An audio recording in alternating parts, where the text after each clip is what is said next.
Burning Love, sonando Burning Love de Elvis Presley, nos la pone nuestro querido Quique Macías, nuestro genial ingeniero, y ahora nos queremos detener en esta figura de el rey del rock, y para ello ya está al otro lado del teléfono nuestro compañero en Rock and Betis, Alejandro Mejía, que hay. Muy buenas tardes. Hola, muy buenas tardes, Julio, y saludos a la audiencia de Radio Betis. Bueno, Alejandro, hace 40 años murió la leyenda Elvis Presley, el rey del rock.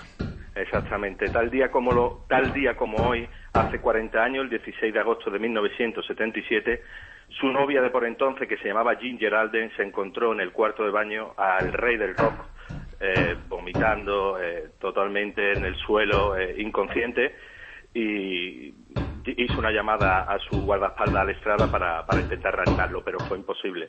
Allí estaba su hija Lisa Presley y su padre Vernon Presley, que lloraron amargamente la marcha de una de las figuras más importantes artísticas del siglo XX. Que Elvis, en esa época, mediados de los años 50, tuvo un estilo absolutamente rompedor con lo que había. Exacto. Lo que está diciendo Julio es la realidad de lo que ha sido la figura de Elvis.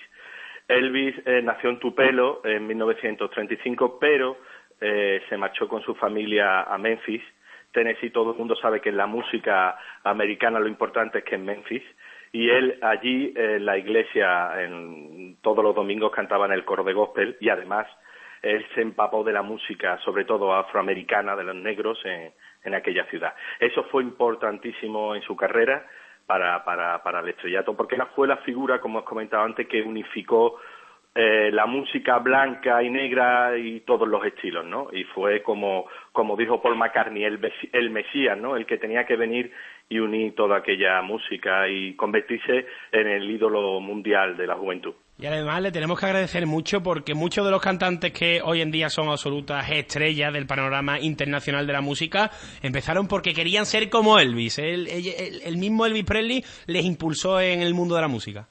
O sea, eso es una frase rotunda. Hablando de los Beatles, sigue hablando, John Lennon dijo que antes de Elvis no había nada.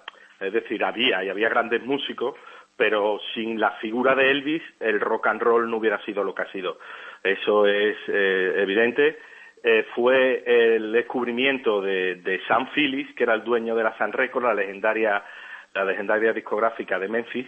Estaba buscando, porque él era un enamorado de la música negra, y estaba buscando un blanco que cantara como los negros, y Elvis era esa figura, y fue pues un bombazo. Además, Elvis se puede considerar el creador o uno de los creadores de un estilo hoy en día que tampoco está teniendo tanta pujanza, como es el rockabilly.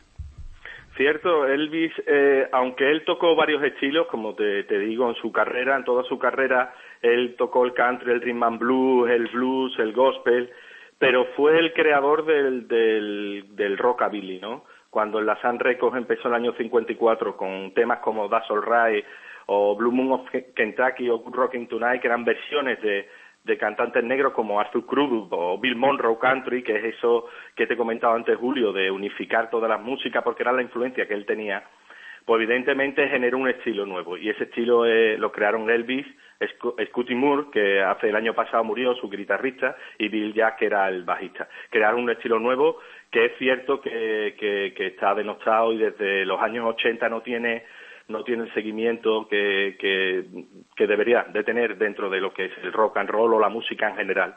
Y además, Elvis es una persona muy valiente. Tú hablabas de que siempre se impregnó de esa música afroamericana, y en la época, del año 50, 60, con esas luchas raciales, Elvis dio un golpe sobre la mesa, le dio igual lo que lo dijeran, y levantó mucha polémica. Esos problemas raciales que siempre tuvo alrededor suya por respetar tanto esa música negra.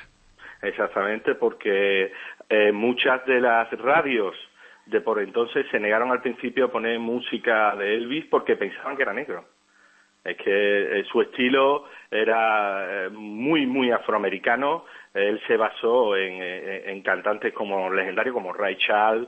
Por supuesto, hizo las versiones de otro gran rockero como la Little Richard, pero tiremos para atrás. Él tuvo una gran influencia de blues. Él iba de adolescente y se colaba, entre comillas, pero lo admitían porque eran amigos suyos, en los clubs nocturnos americanos que tocaban pues desde el rhythm and blues y el blues más puro. Y él, evidentemente, pues dijo, esta es la música que a mí me gusta, esta es la música que voy a tocar, y fue por entonces un debate en la sociedad americana, muy sexual, sensual, y evidentemente pues con los problemas raciales de por entonces, la segregación, pues fue la verdad que una figura muy importante para unificar a todas las razas en Estados Unidos y que vieran que se cumplía aquello que decía la Constitución americana, ¿no? Que todos los hombres en ese país eran libres, y etcétera, etcétera. También hay una persona en su vida que fue importantísimo, que fue su manager, el coronel Tom Parker, una influencia bestial en la figura de Elvis. Sí, el coronel Parker vio la joya, ¿no? La perla que era Elvis.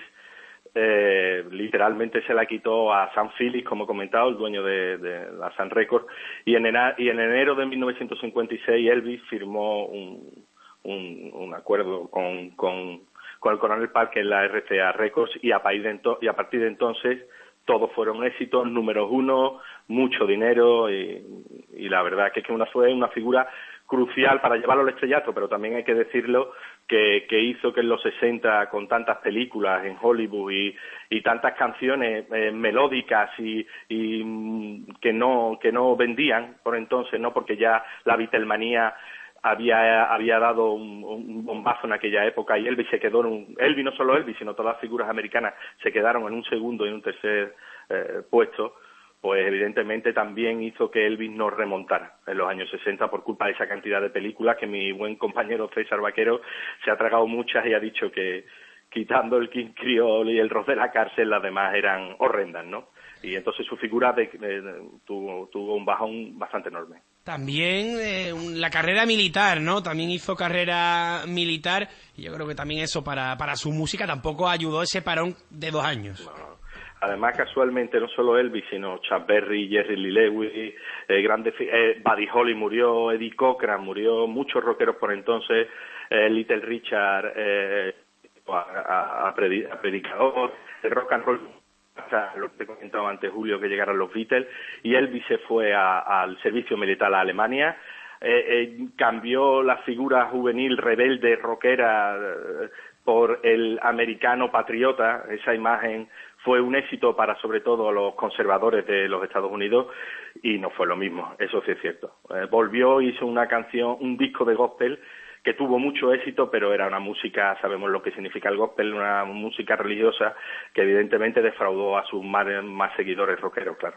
Y si todavía hay algún ser humano que no haya escuchado nunca a Elvis, que haya cometido, bueno, pues esa tropelía, ¿qué 3 canciones dirías tú que son las 3 canciones de Elvis por antonomasia?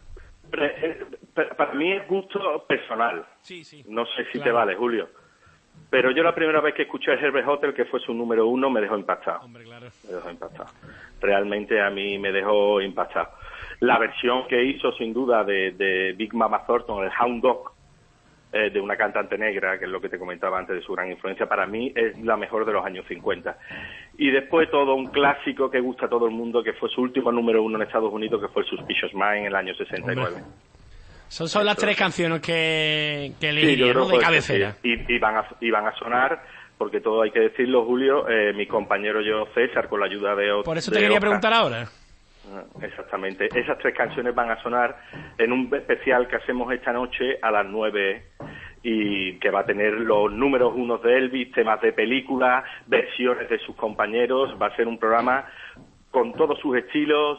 Yo creo que va a gustar mucho. El que no conozca la figura de Elvis se lo aconsejo porque le va a encantar. Va a haber mucho rock and roll y también baladas muy bonitas, que él también destacó siendo un buen baladista, claro.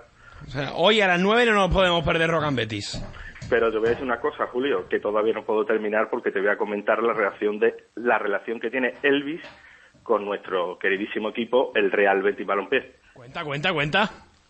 Para los que les gustan las numerologías y a lo mejor son frikis, vamos a reconocerlo, yo me incluyo, no sé si el gran público conoce que Elvis nació el 8 de enero de 1935, Julio.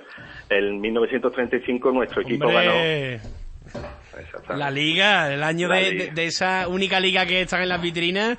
Bueno, ahí está la relación que nos trae el querido Alejandro Mejía. Y no acaba en 1977, ganamos la primera Copa del Rey, que falleció Elvis también.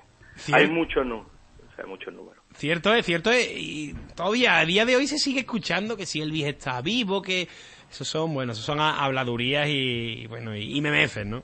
Claro, hombre, él falleció, está totalmente documentado. Lo que sí es cierto que le pasó algo parecido a Michael Jackson, un tal doctor Nick, si no recuerdo mal, Julio, sí, le daba una cantidad de pastillas horrorosas, incluso fue denunciado por entonces porque sí había sido una sobredosis, el ataque del corazón que le dio. La verdad que consumía anfetaminas y antidepresivos desde que era muy joven, y eso evidentemente en su carrera pues y en su cuerpo pues físicamente pues se notó la decadencia, sobre todo a partir del año 73, cuando se separó de Priscilla. Eso para él marcó un después. Tuvo dos momentos, fue la muerte de su madre en el 58 cuando estaba en el ejército, y la separación de su mujer en el 73 le dejó una secuela que no la superó. Alejandro Mejía, muchísimas gracias por acompañarnos en estas mañanas de Radio Betis, y hoy a las 9 todos vamos a estar muy pendientes de ese Rock and Betty especial Elvis Presley. Muchas gracias, Julio, y un abrazo a toda la audiencia.